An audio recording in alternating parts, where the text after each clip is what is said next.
siya gumagalaw dahil sira yung yung lumalaro. Walang hahanapan ko pa siya ng screw tapos yung washer. Malaki yung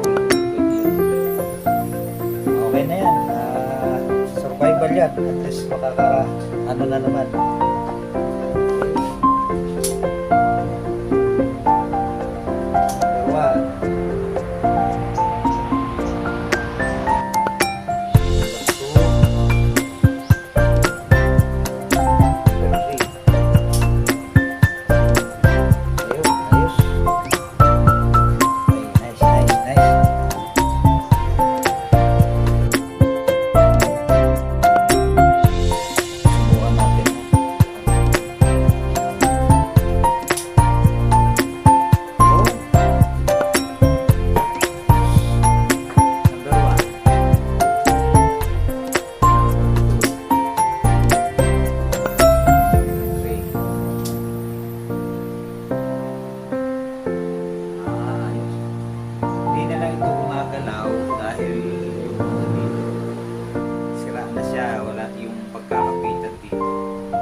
Okay na.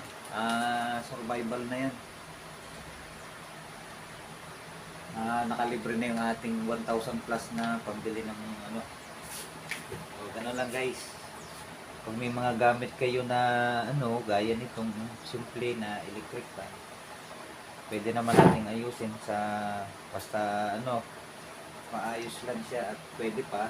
Basta wag lang ang makina na yung pinakamotor niya ay basta okay pa. So, wala pa naman siyang wiggle. Meron na pero bahagya lang. Okay na. Ayan.